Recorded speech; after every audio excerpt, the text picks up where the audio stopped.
We're back with more breaking news from Capitol Hill this morning, where House Republicans on the Oversight Committee just said they will move to hold former Secretary of State, former First Lady Hillary Clinton in contempt of Congress, in addition to her husband, former President Bill Clinton, after they refused to appear before the committee in their investigation into Jeffrey Epstein.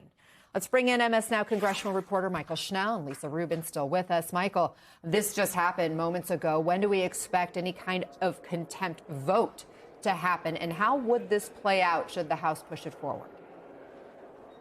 Yeah, Anna, Oversight Committee Chairman James Comer, as you mentioned, announcing this morning, just a few minutes ago, that the panel will move to hold former Secretary of State Hillary Clinton in contempt of Congress. Today, this morning, was the day that she was ordered to appear for that closed-door deposition per a subpoena as part of the Oversight Committee's investigation into Jeffrey Epstein. Hillary Clinton did not appear. That's why they are moving forward in this effort. As you noted, this came after the same thing happened yesterday, but for former President Bill Clinton. That was his day to appear as part of that subpoena for a closed-door deposition. He did not attend either. So now James Comer saying that they're going to have a committee vote on these contempt resolutions next week. We're tracking that for Wednesday right now. Essentially, they need a simple majority in the committee to move forward with this effort. Then those contempt resolutions would go to the full House floor, and that's where another simple majority vote would be needed. Unclear right now if that would be able to pass through the House. We expect a number of Republicans will be on board. There could be some moderates or centrists who don't go along with it. And then the wild card here will be Democrats. We're hearing from Republicans are saying that this is clearly defying a congressional subpoena, but it could be a more difficult vote for some of those Democrats. So again, Comer moving forward with contempt. We're expecting the first vote to be next Wednesday.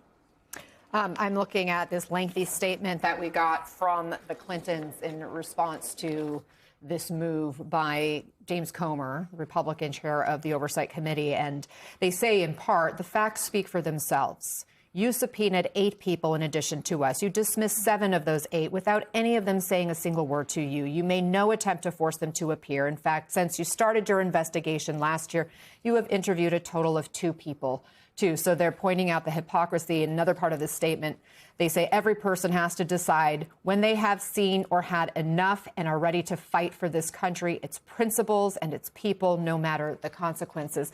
Lisa, a former president, a former Secretary of State, held in contempt, potentially, if this vote goes forward.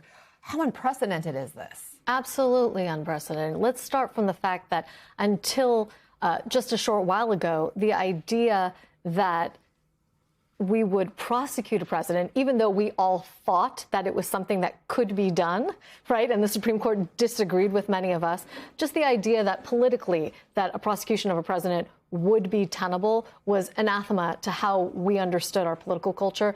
Then to see this possibility of a contempt of Congress charge against Bill and Hillary Clinton, particularly given that their counsel engaged repeatedly with House oversight and even provided a legal analysis to them, essentially laying out what their defense would be if he was charged or they were charged with contempt of Congress, saying the subpoenas are facially invalid because in order for Congress to have a valid subpoena, there has to be a legitimate legislative purpose. And the Clintons' argument is there is no legitimate legislative purpose. You are doing this solely to harass us to the extent that you want information about our interactions with Jeffrey Epstein. There are 18 million ways you could have gotten that from us short of forcing us to testify before your committee, particularly when, as you just noted, they let multiple other people off the hook in that respect, Anna. So, Lisa, to be clear, even if Congress says we want to hold Bill and Hillary Clinton in contempt of Congress, that doesn't automatically move it to contempt, right? It still has to go to the DOJ? That's correct. And the DOJ has the option whether or not to prosecute.